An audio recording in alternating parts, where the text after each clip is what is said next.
আজ আমরা যাব Puri, lord of the universe. জয় জগন্নাথ। রেডি হয়ে বেরিয়ে পড়লাম টোটো করে স্টেশনের উদ্দেশ্যে। উলুবেড়িয়া থেকে লোকাল ধরে শালিমার স্টেশনের উদ্দেশ্যে যাত্রা শুরু করলাম। ট্রেন ফাঁকা থাকুক বা না থাকুক, গেটের সামনে দাঁড়িয়ে বাইরের দৃশ্য দেখার মজাই আলাদা। আমরা মোট 14 জন গিয়েছিলাম, আর আমাদের শালিমার টু পুরীর ট্রেনের টাইম ছিল সন্ধ্যে 7:05। তাই দুপুরে রেডি হয়ে বেরিয়ে পড়েছিলাম। মনটা সত্যিই খুশি ছিল, কারণ বছরের শেষে একটা ঘুরতে যাওয়ার প্ল্যান করলে মন্দ হয় না। এরপর আমরা শালিমার স্টেশনে পৌঁছে গিয়েছিলাম প্রায় 1 ঘন্টা আগেই। তারপর শালিমার স্টেশনের 1 নম্বর প্ল্যাটফর্মে এসে গেল শ্রী জগন্নাথ এক্সপ্রেস। তারপরে একটা সেলফি নিয়ে চললাম আমার সিটের উদ্দেশ্যে। আর আমার সিট পড়েছিল S3 5 নম্বরে। তাই প্রথমে আমি সিট খুঁজতে লাগলাম। আমার সিট মিডিল বার্থে পড়েছিল। যাই হোক, সেই রাতে ঠান্ডার হাত থেকে বেঁচে গিয়েছিলাম। অবশেষে শালিমার থেকে পারফেক্ট টাইমে গাড়ি ছেড়ে দিল, আর তারই মাঝে আমি কিছু ভিডিও করছিলাম। গাড়িটা আস্তে আস্তে তার গন্তব্যের দিকে পৌঁছাচ্ছিল। এর পরবর্তী স্টপেজ ছিল সাঁতরাগাছি জংশন। কিছু কাজ ছিল না, তাই ট্রেনের আয়নাতে একটু চুল ঠিক করছিলাম। আয়নাটা একটু পরিষ্কার হলে ভালো হতো। প্রায় 8 ঘন্টা পথ অতিক্রম করে ট্রেন তার গন্তব্য স্টেশন পুরীতে এসে পৌঁছালো। এই স্টেশনের টাইম ছিল ভোর 4:30। ট্রেনটি পারফেক্ট টাইমে এসে থেমেছে, আর ভোরবেলার দৃশ্যটা দেখতে খুব সুন্দর লাগছিল। এরপর ট্রেন থেকে নেমে সবচেয়ে বিরক্তকর কাজ ছিল ব্যাগ নিয়ে যাওয়া। আর আমার পিঠে একটা ব্যাগ ছিল, বাঁ হাতে একটা ব্যাগ ছিল, আর ডান হাতে ক্যামেরা ধরে যাচ্ছিলাম। তারপর অটো করে চলে এলাম হোটেলের উদ্দেশ্যে। হোটেলে চেক ইন করার আগেই চলে গিয়েছিলাম বিচে সানরাইজ দেখতে। আর ভোরবেলা বিচের দৃশ্যটা অপূর্ব সুন্দর ছিল। তারপর সমুদ্রের সামনে গিয়ে ভিডিওগ্রাফি করছিলাম, আর ভাবছিলাম কখন 12টা বাজবে আর কখন সমুদ্রে নামবো। তারপর দেখি সুন্দর একটা বালি দিয়ে মূর্তি তৈরি করা ছিল। আবার ভিডিও করতে গেলে ডোনেট করতে হয়। এটা ছিল জলপরি। সমুদ্রের সামনে দাঁড়িয়ে হাতে 1 কাপ চা নিয়ে চায়ের কাপে চুমুক দিচ্ছিলাম, আর ভাবছিলাম যে এখানের মানুষগুলো কত সুন্দর, প্রতিদিন স্নান করে আর কত মজা করে। তারপর বিচ থেকে সোজা হোটেলে চলে এলাম, আর আমাদের হোটেলের নাম ছিল দ্য সানরাইজ। আমরা হোটেলের টপ ফ্লোরে ছিলাম। এইখান থেকে ভিউটা অতটাও ভালো ছিল না, কারণ আমরা ছিলাম পুরীর মেন বাজারের কাছে, আর বাঁদিকে ওই সাদা বাড়িটার সামনেই ছিল বাজারটা। সকালবেলা বাজারে এসে দেখি কত বড় বড় ভেটকি মাছ, রুই মাছ, আরও কত রকম মাছ। আর এখানে মাছের দাম সত্যিই কম। দাদারা সব কেনাকাটা করছিল, আর আমি দাঁড়িয়ে দাঁড়িয়ে ভিডিও করছিলাম। আর পুরীতে এসে অনেক মানুষই হোটেলের থেকে রান্না করে বেশি খায় বাজারে, তাই অনেক মানুষের ভিড় ছিল। তারপর অপেক্ষার অবসান ঘটিয়ে 12টার সময় চলে এলাম বিচে। এসে দেখি কত মানুষ চান করছে, তাই আমিও আর দেরি না করে নেমে পড়লাম সমুদ্রে। প্রথমে সমুদ্রে ফোন নিয়ে নামতে ভয় লাগছিল, তারপর ফোনটা চেপে ধরে নেমে পড়লাম। জলটা কিন্তু অতটাও ঠান্ডা ছিল না। বছরের শেষের দিকে কত মানুষ এখানে ঘুরতে আসে, কারণ এই সময় অনেক মানুষেরই ছুটি থাকে, তাই সবাই সবার পছন্দের জায়গায় ঘুরতে বেরিয়ে পড়ে।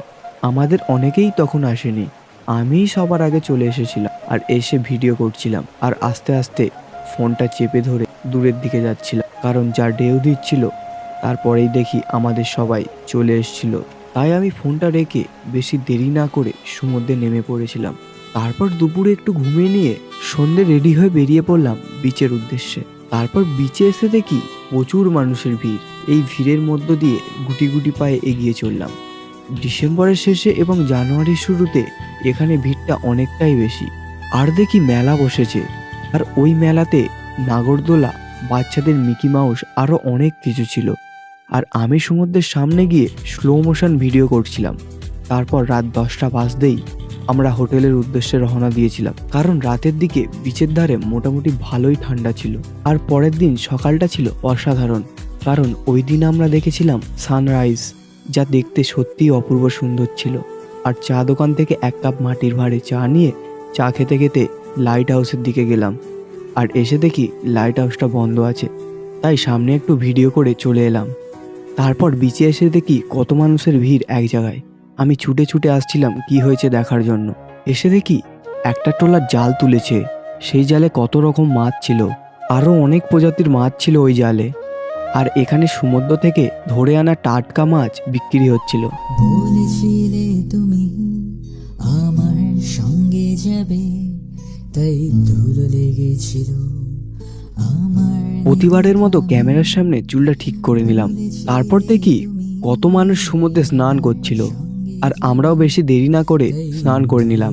সন্ধেবেলা গাড়ি করে প্রায় 30 কিলোমিটার দূরে একটি মন্দিরে যাচ্ছিলাম, যেই মন্দিরটার নাম সাক্ষী গোপাল মন্দির। অবশেষে মন্দিরের সামনে এসে একটু ভিডিও করে নিলাম, তারপর ঠাকুরের দর্শন করে আবার হোটেলের পথে রওনা দিলাম। পরের দিনটা ছিল বিশেষ দিন, কারণ পরের দিন গিয়েছিলাম জগন্নাথ মন্দিরে। আর পুরীতে এসে জগন্নাথ দর্শন না করলে জীবন বৃথা। তাই আমরা সবাই যাচ্ছিলাম মন্দিরের প্রবেশ পথের দিকে। আর এসে দেখি হাজার হাজার মানুষের ভিড়, সবাই লাইন দিয়ে আছে জগন্নাথ দর্শন করার জন্য। আর এটা কিন্তু ঠিক, মন্দিরের ওপরের পতাকাটা সবসময় হাওয়ার বিপরীতেই ওড়ে, আর প্রতিদিন পতাকাটা চেঞ্জ করা হয়। আর মন্দিরের ওপর দিয়ে কোনো পাখি উড়ে যায় না। মন্দির থেকে হোটেলে এসে দুপুরে একটু ঘুমিয়ে সন্ধে চলে এলাম বিচের দিকে। আগের দিন যে লাইট হাউসে উঠবো ভেবেছিলাম, সন্ধে এসে দেখি তাতে লাইট জ্বলছে, সেটাই দেখছিলাম। তারপর চলে এলাম মেলাতে। এসে দেখি কাকু ও কাকিমা ফুল ফর্মে নাচছে। অনেকেই ভিডিও করছিল, তাই আমিও একটু করে নিলাম। আর এতে ভিডিও করতে গেলে পার পার্সন 100 টাকা করে দিতে হতো, আর ডুয়েট ভিডিও করলে 200 টাকা। তারপর চলে এলাম টার্কি আইসক্রিমের স্টলে। রেখে হাত, দূরের আকাশ নীল থেকে লাল। অনেক চেষ্টার পর যখন ধরতে পারেনি, লোকটাই তখন আইসক্রিমটা দিয়ে দিয়েছিল। আর এদিকে দেখি কাকুটা আলাদাই ফর্মে ছিল, যা দেখে সবাই হাসাহাসি করছিল। তারপর হোটেলের দিকে যাওয়ার সময় দেখি গঙ্গুরামে লাইন পড়ে গেছে খাজা কেনার জন্য। আর তার পরের দিনই ছিল বছরের শেষ দিন, তাই সকালবেলা তাড়াতাড়ি ঘুম থেকে উঠে চলে গিয়েছিলাম সানরাইজ দেখতে। ডিসেম্বরের শেষের দিকে ওখানে ছিল বিচ ফেস্টিভ্যাল, তাই প্রোগ্রামের আয়োজন করেছিল। তারপর সবাই রেডি হয়ে চলে গিয়েছিলাম বিচের উদ্দেশ্যে। আর ওই দিন আমি সমুদ্রে নামিনি, কারণ আমার জ্বর হয়েছিল, তাই ওপর থেকেই ভিডিও করছিলাম। সন্ধেবেলা রেডি হয়ে চলে এসেছিলাম বিচে। এসে জানতে পারলাম আজ রাত 12টায় এখানে অনেক বাজি ফাটবে। তারপর রাত 12টা বাজতেই শুরু হয়ে গেল আতশবাজির খেলা। আর প্রতিটা হোটেলের ছাদেই মানুষজন দাঁড়িয়েছিল আতশবাজি দেখার জন্য। প্রতিটা হোটেল সেজে উঠেছিল, আর হোটেলের সামনে গান বাজনা হচ্ছিল, আর আমরাও একটু মজা করছিলাম। এই ভিডিওটা এখানেই শেষ করলাম। পুরী পার্ট 2 দেখতে হলে চ্যানেলটি সাবস্ক্রাইব করে পাশে থাকবেন। আর ফেসবুক থেকে দেখলে পেজটি ফলো করে দেবেন এবং লাইক, শেয়ার অ্যান্ড কমেন্ট করে আপনাদের নিজস্ব মতামত জানাবেন। ধন্যবাদ।